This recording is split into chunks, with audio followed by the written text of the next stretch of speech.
வணக்கம். மாலை முரசு செய்திகளை விரிவாக பார்ப்பதற்கு முன்னதாக தலைப்புச் செய்திகளை பார்க்கலாம். திமுக கூட்டணி கட்சிகளுக்கு எந்தெந்த தொகுதிகள் ஒதுக்கப்பட்டுள்ளது என்று அதிகாரப்பூர்வமாக வெளியிடுகிறார் திமுக தலைவர் மு.க. ஸ்டாலின்.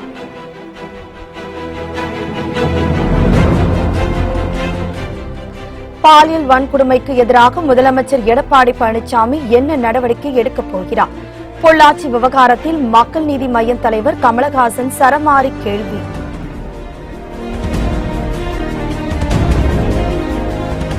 பொள்ளாச்சியில் பாதிக்கப்பட்ட பெண்களுக்கு நீதி கேட்டு பல்வேறு அமைப்பினர் ஆர்ப்பாட்டம். குற்றவாளிகளுக்கு கடுமையான தண்டனை வழங்கக் கோரி வகுப்புகளை புறக்கணித்து மாணவர்கள் போராட்டம்.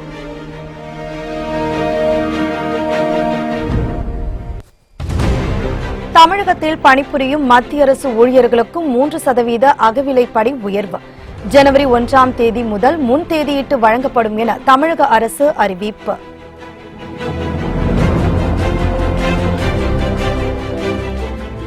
மும்பையில் மேம்பாலம் இடிந்து விழுந்த விபத்தில் பலியானவர்களின் எண்ணிக்கை 6ஆக அதிகரிப்பு. உயிரிழந்தவர்களின் குடும்பங்களுக்கு தலா 5 லட்சம் ரூபாய் நிவாரணம் வழங்க மகாராஷ்டிரா அரசு உத்தரவு.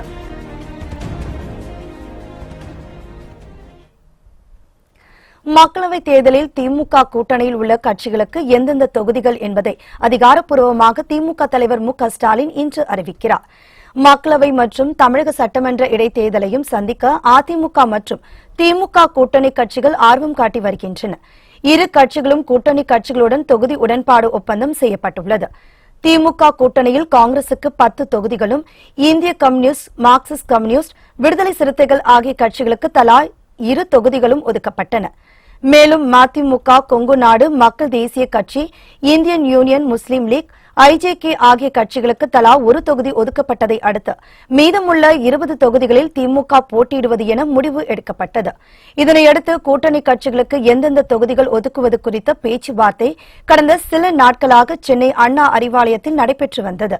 இந்த பேச்சுவார்த்தையில் கூட்டணி கட்சிகளுடன் சுமூக முடிவு எட்டப்பட்டதாக கூறப்படுகிறது. இந்த நிலையில் கூட்டணியில் உள்ள கட்சிகளுக்கு எந்தெந்த தொகுதிகள் என்பதை அதிகாரப்பூர்வமாக திமுக தலைவர் மு.க. ஸ்டாலின் இன்று அறிவிக்கிறார்.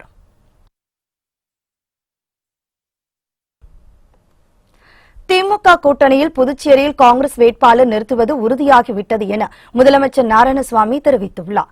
சென்னை அண்ணா அறிவாலயத்தில் திமுக தலைவர் மு.க. ஸ்டாலினை மரியாதை நிமித்தமாக புதுச்சேரி முதலமைச்சர் நாராயணசாமி சந்தித்து பேசினார். பின்னர் செய்தியாளர்களை சந்தித்த அவர், திமுக கூட்டணியில் புதுச்சேரியில் காங்கிரஸ் வேட்பாளர் நிறுத்துவது என உறுதியாகிவிட்டதாக குறிப்பிட்டார். தட்டாஞ்சாவடி தொகுதிக்கு இடைத்தேர்தல் வருவதால் அங்கு வேட்பாளர் நிறுத்துவது தொடர்பாக திமுக எடுக்கும் முடிவுக்கு காங்கிரஸ் கட்டுப்படும் என நாராயணசாமி தெரிவித்தார். திமுக கூட்டணி பலமான கொள்கை கூட்டணி என்றும், ஆனால் அதிமுக கூட்டணியோ சந்தர்ப்பவாத கூட்டணி என்றும் அவர் சாடினார். மரியாதைக்குரிய திராவிட முன்னேற்ற கழகத்துடைய தலைவர் ஸ்டாலின் ஐயா அவர்களை இன்று மரியாதை நிமித்தம் சந்தித்தோம். ஏற்கனவே புதுச்சேரியினுடைய பாராளுமன்ற தொகுதி காங்கிரஸ் கட்சிக்கு ஒதுக்கப்பட்டது. அந்த கூட்டணியில பேச்சுவார்த்தையில் புதுச்சேரி பாராளுமன்ற தொகுதியில் காங்கிரஸ் கட்சி வேட்பாளர் நிற்பது என்பது உறுதி செய்யப்பட்டிருக்கிறது. அதேபோல தட்டாஞ்சாவடி சட்டமன்ற தொகுதியில் அந்த தொகுதியில் சட்டமன்ற உறுப்பினராக இருந்தவர் தகுதி நீக்கம் செய்யப்பட்டதன் அடிப்படையில் அந்த தொகுதிக்கும் சட்டமன்ற இடைத்தேர்தல் வருகிறது. திராவிட முன்னேற்ற கழகத்துடைய தலைமையில் இருக்கிற கூட்டணி தமிழக மக்களாலும் புதுச்சேரி மக்களாலும் ஏற்றுக்கொள்ளப்பட்ட கூட்டணி. அந்த பகுதியில் இருக்கிறவர்கள் அனைத்து இந்திய அண்ணா திராவிட முன்னேற்ற கழகம், பாஜக மற்ற அந்த கூட்டணி கட்சிகள் சந்தர்ப்பவாத கூட்டணி. ஆகவே எங்களுடைய கூட்டணி புதுச்சேரி, தமிழகம் புதுச்சேரியில அமோக வெற்றி பெறுகின்ற வாய்ப்பு இருக்கிறது. பாலியல் வன்கொடுமை எதிராக நடக்கின்ற அநியாயத்திற்கு முதலமைச்சர் பழனிசாமி என்ன நடவடிக்கை எடுக்கப் போகிறார் என மக்கள் நீதி மய்ய தலைவர் கமலஹாசன் கேள்வி எழுப்பியுள்ளார். பொள்ளாச்சியில் பெண்களை ஆபாச வீடியோ எடுத்ததுடன் பாலியல் அத்துமீறலில் ஈடுபட்ட 4 பேர் கைது செய்யப்பட்டனர். இவர்களிடமிருந்து பல ஆபாச வீடியோக்கள் கைப்பற்றப்பட்டன. இந்த சம்பவம் தமிழ்நாட்டையே கொந்தளிப்பில் ஆழ்த்தியுள்ளது. இந்த நிலையில் மக்கள் நீதி மய்ய தலைவர் கமலஹாசன் வீடியோ ஒன்றை வெளியிட்டுள்ளார். அதில் பெண்களுக்கு எதிராக நடக்கின்ற அநியாயத்திற்கு தமிழக அரசு எடுக்கும் நடவடிக்கை என்ன, பொள்ளாச்சி பாலியல் குற்ற வழக்கில் என்ன செய்து பரிகாரம் தேடப் போகிறீர்கள் என முதலமைச்சர் எடப்பாடி பழனிசாமிக்கு அடுக்கடுக்கான கேள்வி கணைகளை அவர் தொடுத்துள்ளார். மேலும் கொடூர தாக்குதல் செய்தவர்கள் மீது எடப்பாடி அரசு எடுக்கின்ற நடவடிக்கைகள் மூலம் பெண்களுக்கு எதிரான நடவடிக்கையில் ஈடுபடும் அனைவருக்கும் ஒரு பாடமாக இருக்க வேண்டும் என கமலஹாசன் வலியுறுத்தியுள்ளார். அந்த பெண்மணியின் பெயரால் ஆட்சி செய்கிற இந்த அரசாங்கம் எப்படி இவ்வளவு கவனக்குறைவாகவும் மெத்தனமாகவும் இருக்க முடியுது? பெண்ணை பெத்த எல்லாருக்குமே பதறதே, உங்களுக்கு பதறலையா? பாதிக்கப்பட்ட பெண்ணின் வீடியோ வெளியே வருது. எப்படி குற்றவாளிகள் வீடியோக்களை அழிச்சிட்டதா காவல்துறை சொல்லும் போது இந்த வீடியோ எப்படி வெளியே வந்தது? நேர்மையான வழியில நியாயமான கோபத்தை பதிவு பண்ண வந்த பெண்கள் கிட்ட முறை தவறி நடந்துக்கிற இந்த காவல்துறையா எங்க பெண்களின் பாதுகாப்பு உறுதி பண்ண போகுது? மக்கள் நீதி மையத்தின் தலைவரா கேட்கல, 2 பெண்ணோட அப்பாவா கேட்கிறேன். என்ன பண்ணி இந்த தப்புகளுக்கான பரிகாரம் பண்ண போறீங்க? இந்த கொடூரமான காரியத்தை செஞ்சவங்க மேல இந்த அரசாங்கம் எடுக்க போற நடவடிக்கை நீங்க கொடுக்கிற தண்டனை மட்டும் இல்ல, பெண்களுக்கு எதிரான கொடுமையை எவனாவது செஞ்சா அரசாங்கம் விடாதுங்கிற நம்பிக்கையும் தான். பொள்ளாச்சியில் பாதிக்கப்பட்ட பெண்களுக்கு நீதி கேட்டும் குற்றவாளிகளுக்கு கடுமையான தண்டனை வழங்க வலியுறுத்தியும் தமிழகத்தின் பல்வேறு பகுதிகளில் ஆர்ப்பாட்டம் நடைபெற்றது. கோவை மாவட்டம் பொள்ளாச்சியில் பெண்களுக்கு நிகழ்ந்த பாலியல் சம்பவம் தொடர்பாக தமிழகத்தின் பல்வேறு பகுதிகளில் போராட்டம் வெடித்துள்ளது.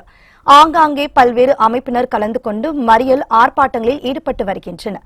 இந்த நிலையில் சென்னை ஓட்டேரி பாலம் அருகே அனைத்திந்திய இளைஞர் பெருமன்றம் மற்றும் தேசிய மாத சம்மேளனம் சார்பில் ஆர்ப்பாட்டம் நடைபெற்றது. பொள்ளாச்சியில் பெண்களை பாலியல் வன்கொடுமை செய்தவர்களுக்கு கடுமையான தண்டனை வழங்கும் வகையில் சட்ட திருத்தம் கொண்டுவர வேண்டும் என வலியுறுத்தப்பட்டன. சிதம்பரம் அருகே பரங்கிப்பேட்டையில் பொள்ளாச்சி பாலியல் சம்பவத்தை கண்டித்து மார்க்சிஸ்ட் கம்யூனிஸ்ட் கட்சியினர் போராட்டத்தில் ஈடுபட்டனர். குற்றவாளிகளை காக்கும் வகையில் செயல்படும் காவல் கண்காணிப்பாளரை கண்டித்து கண்டன முழக்கங்கள் எழுப்பப்பட்டன. தடையை மீறி போராட்டத்தில் ஈடுபட்டவர்களை போலீசார் கைது செய்தனர். பொள்ளாச்சியில் நடந்திருக்கின்ற அந்த கொடூரமான சம்பவம் மனித இதயங்களை மிகப்பெரிய சொல்லனா துயருக்கு ஆளாக்கி இருக்கிறது.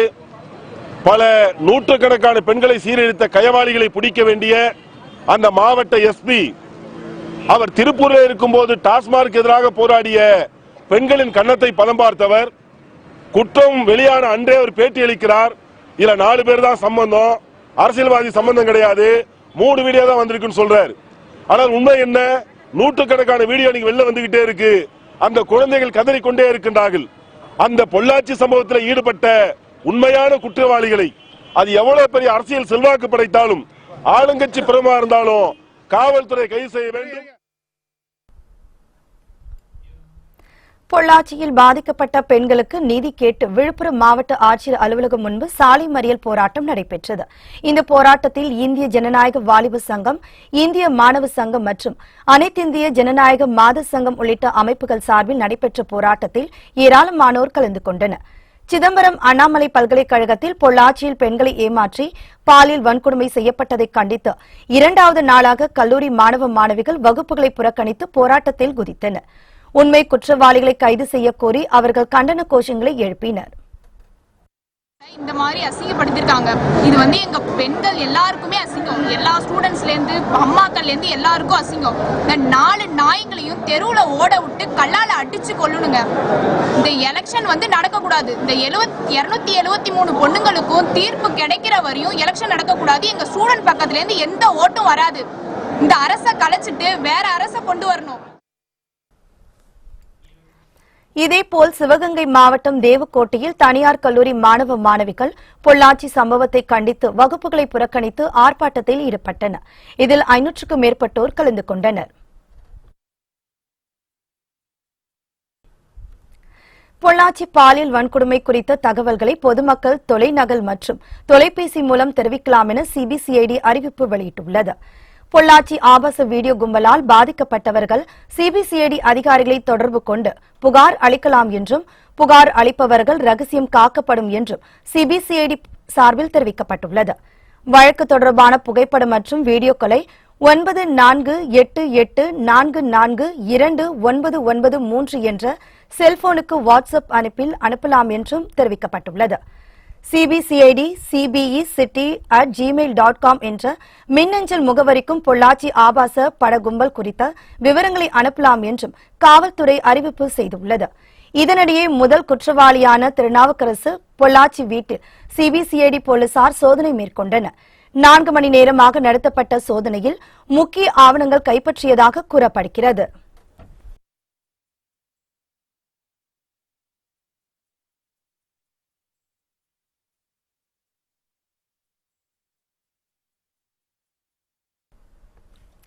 ஒன்றாம் வகுப்பு முதல் 9ஆம் வகுப்பு வரை ஏப்ரல் 13ஆம் தேதிக்குள் ஆண்டு இறுதித் தேர்வை நடத்த வேண்டும் என பள்ளிக் கல்வித்துறை உத்தரவிட்டுள்ளது.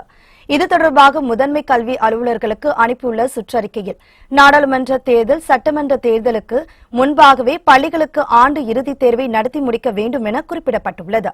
தற்பொழுது நடைபெற்று வரும் 10ஆம் வகுப்பு, +1, +2 பொதுத் தேர்வுகள் இம்மாத இறுதிக்குள் நிறைவடைகிறது என்றும், இதேபோல் 1ஆம் வகுப்பு முதல் 9ஆம் வகுப்பு வரை ஏப்ரல் 13ஆம் தேதிக்குள் ஆண்டு இறுதித் தேர்வை நடத்த வேண்டும் என்றும் அறிவுறுத்தப்பட்டுள்ளது.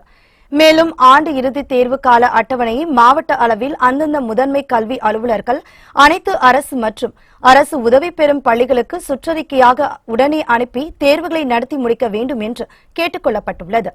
வேலை நாட்களின் இழப்பினை சனிக்கிழமைகளில் ஈடு செய்யுமாறும் இந்த கல்வியாண்டின் கடைசி வேலை நாள் ஏப்ரல் 12ஆம் தேதி என சுற்றறிக்கையில் கூறப்பட்டுள்ளது.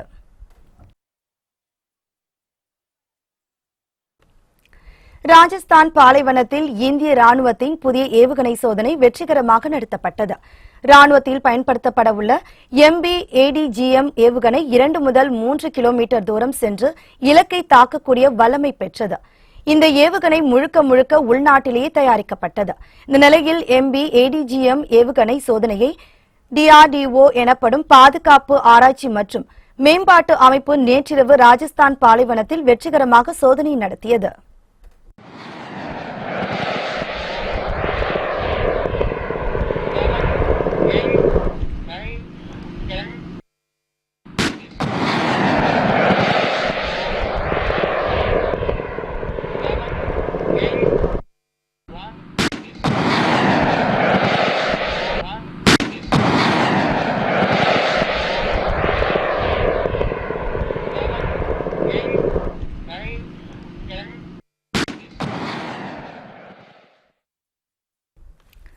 தமிழக மருத்துவக் கல்லூரிகளில் அமலில் உள்ள 69% இடஒதுக்கீட்டுக்கு எதிரான மனு மீதான விசாரணை உச்சநீதிமன்றத்தில் ஒத்திவைக்கப்பட்டது. தமிழக மருத்துவக் கல்லூரிகளில் அமலில் உள்ள 69% இடஒதுக்கீட்டுக்கு எதிராக கடந்த 2012ஆம் ஆண்டு முதல் 2015ஆம் ஆண்டு வரை சில மாணவிகள் உச்சநீதிமன்றத்தில் தனித்தனியாக மனுக்கள் தாக்கல் செய்தனர். அதில் தமிழக அரசு கடைபிடிக்கும் இடஒதுக்கீட்டை ரத்து செய்து ஏற்கனவே கடந்த சில ஆண்டுகளாக செய்து வருவது போல மருத்துவக் கல்லூரிகள் மற்றும் பொறியியல் கல்லூரிகளில் 50% இடஒதுக்கீட்டை பின்பற்ற வேண்டும் எனவும், அதன் அடிப்படையில் மேலும் சில இடங்களை உருவாக்கி தகுதி அடிப்படையில் உரிய மதிப்பெண் பெற்ற மாணவ மாணவிகளுக்கு மருத்துவக் கல்லூரி மற்றும் பொறியியல் கல்லூரிகளில் அனுமதி வழங்கிட உத்தரவிட வேண்டும் என்றும் கூறப்பட்டிருந்தது. இந்த மனு மீதான விசாரணை நேற்று உச்சநீதிமன்ற நீதிபதிகள் அமர்வில் நடைபெற்றது.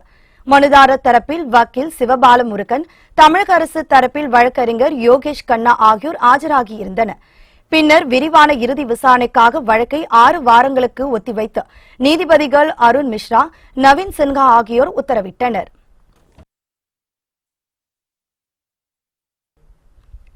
தமிழகத்தில் பணிபுரியும் மத்திய அரசு ஊழியர்களுக்கும் 3% அகவிலைப்படி உயர்த்தி வழங்கப்படும் என தமிழக அரசு அறிவித்துள்ளது. கடந்த பிப்ரவரி 19ஆம் தேதி டெல்லியில் நடைபெற்ற பிரதமர் மோடி தலைமையில் மத்திய அமைச்சரவைக் கூட்டத்தில் மத்திய அரசு ஊழியர்கள் மற்றும் ஓய்வூதியதாரர்களுக்கும் 3% அகவிலைப்படி வழங்க ஒப்புதல் வழங்கப்பட்டது. ஏற்கனவே 9% அளித்து வந்த நிலையில் தற்பொழுது 3%துடன் சேர்த்து 12% நிர்ணயித்து அமைச்சரவை அறிவித்தது. இந்த உயர்வானது ஜனவரி 1ஆம் தேதி முன் தேதியிட்டு வழங்கப்படும் என தெரிவிக்கப்பட்டது. இந்த நிலையில் தலைமை செயலாளர் கிரிஜா வைத்தியநாதன் கணக்கு தணிக்கை அதிகாரிகள், கருவூலம், கணக்குத்துறை அதிகாரிகளுக்கு அண்மையில் உத்தரவு ஒன்றை பிறப்பித்துள்ளார். அதில் தமிழகத்தில் பணிபுரியும் மத்திய அரசு ஊழியர்களுக்கும் ஜனவரி 1ஆம் தேதி முதல் முன் தேதியிட்டு 3% அகவிலைப்படி உயர்வு வழங்க உத்தரவிட்டார். இந்த உத்தரவு தமிழகத்தில் பணியாற்றும் மத்திய அரசு ஊழியர்கள் மற்றும் IAS, IPS உள்ளிட்டவர்களுக்கும் பொருந்தும் என்றும் கூறப்பட்டுள்ளது.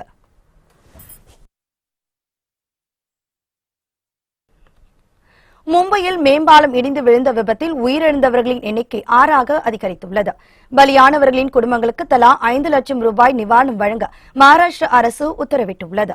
மும்பையில் உள்ள சத்ரபதி சிவாஜி ரயில் நிலையம் எப்போதும் பரபரப்பாக காணப்படும். ரயில் நிலையத்திற்கு அருகே உள்ள மேம்பாலம் ஒன்று நேற்று மாலை திடீரென இடிந்து விழுந்தது. அப்போது பாலத்தின் கீழே சென்றவர்கள் பலர் சிக்கிக் கொண்டனர். இந்த விபத்தில் 4 பேர் சம்பவ இடத்திலேயே உயிரிழந்தனர். 30க்கும் மேற்பட்டோர் காயமடைந்தனர். சம்பவ இடத்திற்கு உடனடியாக விரைந்து சென்ற தேசிய பேரிடர் மீட்பு படையினர் இடிபாடுகளில் சிக்கியவர்களை மீட்டு மருத்துவமனைக்கு அனுப்பி வைத்தனர். மீட்பு பணிகள் தொடர்ந்து நடைபெற்று வருகிறது. இந்த நிலையில் மேம்பாலம் இடிந்து விழுந்து பலியானவர்களின் எண்ணிக்கை 6ஆக அதிகரித்துள்ளது.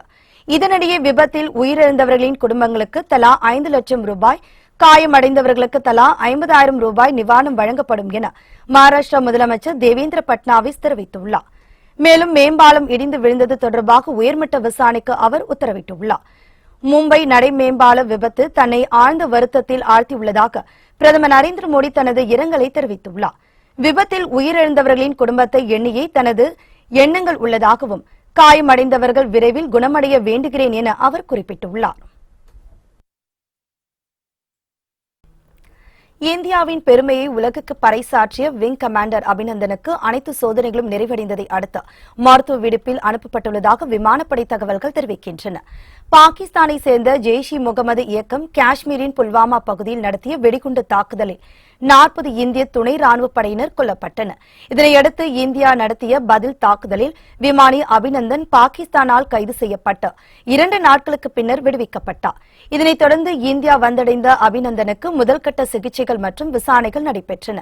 இந்நிலையில் விமானப்படை வீரர் அபிநந்தனிடம் துறை ரீதியான மற்றும் அமைப்பு ரீதியிலான விசாரணை நிறைவு பெற்றது என விமானப்படை அதிகாரிகள் தெரிவித்துள்ளனர்.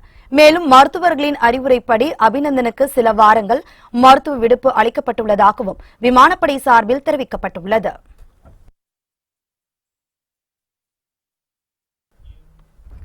தாம்பரம் அருகே திமுக பிரமுகர்கள் வீட்டில் வெடிகுண்டு வீசிய 3 பேரை போலீசார் தேடி வருகின்றனர்.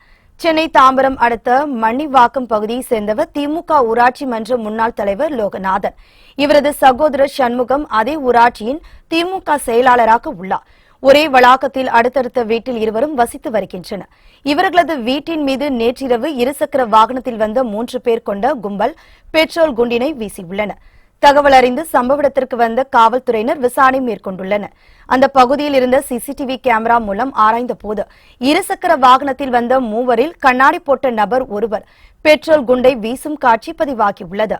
இதன் அடிப்படையில் போலீசார் விசாரணை மேற்கொண்டு வருகின்றனர். நெல்லை மாவட்டத்தில் முறையான ஆவணங்கள் இல்லாமல் கொண்டு செல்லப்பட்ட 91 லட்சம் ரூபாய் பறிமுதல் செய்யப்பட்டதாக மாவட்ட ஆட்சியர் தெரிவித்துள்ளார். நாடாளுமன்ற தேர்தல் ஏப்ரல் 18ஆம் தேதி நடைபெறும் என தேர்தல் ஆணையம் அறிவித்த நாளில் இருந்து தமிழகம் முழுவதும் பல்வேறு இடங்களில் அதிரடிப்படையினர் குவிக்கப்பட்டுள்ளனர். முறையான ஆவணங்கள் இல்லாமல் கொண்டு செல்லப்படும் பணம் தேர்தல் அதிகாரிகளால் கைப்பற்றப்படுகிறது. நெல்லை மாவட்டம் வாசுதேவநல்லூரில் முறையான ஆவணங்கள் இல்லாமல் கொண்டு செல்லப்பட்ட 91 லட்சம் ரூபாய் பறிமுதல் செய்யப்பட்டதாக மாவட்ட ஆட்சியர் ஷில்பா பிரபாகர் சதீஷ் தெரிவித்தார்.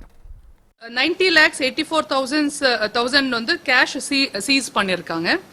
ஸோ ஆலங்குளம் ரீஜன்ல தான் மெயினாக பண்ணியிருக்காங்க. ஸோ இந்த சீசர்ஸ்க்கு வந்து ஒரு கமிட்டி, நான் சொன்ன மாதிரி அந்த கமிட்டிக்கு வந்து ரெப்ரசென்ட் பண்ணலாம். இன்கேஸ் கேஷ் சீஸ் பண்ண மேல the committee will decide அவங்களுடைய receipts அது எங்க cash drop பண்ணிருந்தாங்க, எங்க கொண்டு போறாங்கன்றது கமிட்டி வெரிஃபை பண்ணிட்டு they will decide on the whether அந்த amount ரிலீஸ் பண்ணலாமா இல்லையா.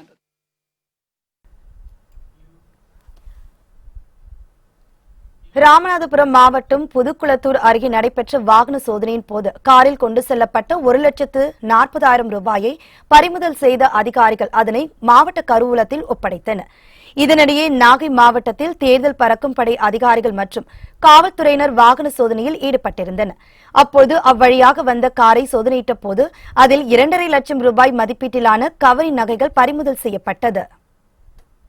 நாகப்பட்டினம் மாவட்டத்தின் எல்லையோரம் அருகிலுள்ள அனைத்து சோதனை சாவடிகளையும் சோதனையை தீவிரப்படுத்தும்படி வரப்பட்ட அறிவுரையை கருத்தில் கொண்டு எங்களது குழுவினர் இன்று சுமார் 4 மணி அளவில் வாகன சோதனை நடத்தி கொண்டிருந்த போது சரியான ஆவணங்களின்றி டொயோட்டோ எட்டியோஸ் காரில் சிதம்பரத்திலிருந்து 2 நபர்கள் சுமார் 2.50 லட்சம் மதிப்புள்ள நகைகளை, கவரி நகைகள் இங்கு நாகப்பட்டினத்திற்கு எடுத்து கொண்டு வந்தார்கள். கச்சத்தீவு திருவிழாவுக்காக தமிழகத்திலிருந்து 80 படகுகளில் 2253 பேர் பயணம் செய்ய உள்ளதாக மாவட்ட ஆட்சியர் தெரிவித்தார். கச்சத்தீவு புனித அந்தோனியா தேவாலய திருவிழா இன்றும் நாளையும் நடைபெறுகிறது. இதில் பங்கேற்பதற்காக தமிழகத்திலிருந்து 80 படகுகளில் 2253 பேர் பயணம் செய்ய உள்ளதாகவும் அவர்களுக்கு தேவையான ஏற்பாடுகளை மாவட்ட நிர்வாகம் செய்து வருவதாகவும் மாவட்ட ஆட்சியர் வீரராகவராவ் தெரிவித்தார்.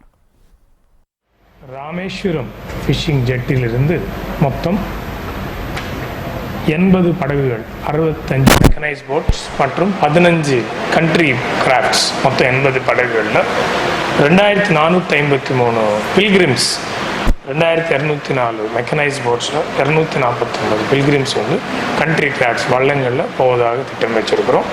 பல்வேறு துறைகள் இருந்து காவல்துறை, வருவாய்த்துறை, கோஸ்ட் கார்டு, மீன் வளர்ச்சித்துறை, கியூ பிரான்ச், கஸ்டம்ஸ் உள்ளிட்ட அனைத்து துறைகளிலிருந்து சிறப்பான முறையில் 723 பணியாளர்கள், ஸ்டாஃப் அண்ட் ஆஃபீஸர்ஸ் இருந்து சிறப்பான பாதுகாப்பு ஏற்பாடுகள் பண்ணியிருக்கிறோம்.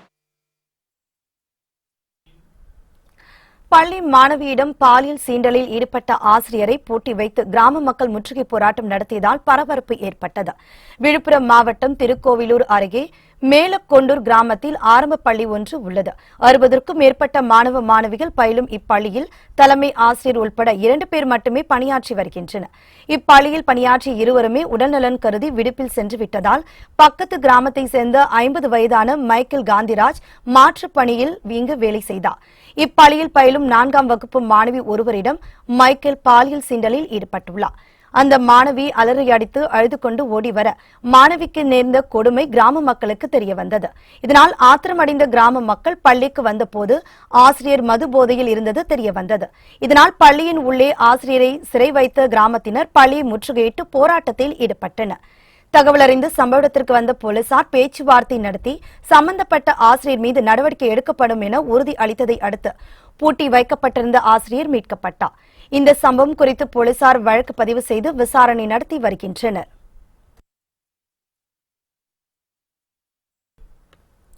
கொடைக்கானல் பகுதியில் காட்டெருமை தாக்கியதில் படகு போட்டி பயிற்சியாளர் பரிதாபமாக உயிரிழந்தார்.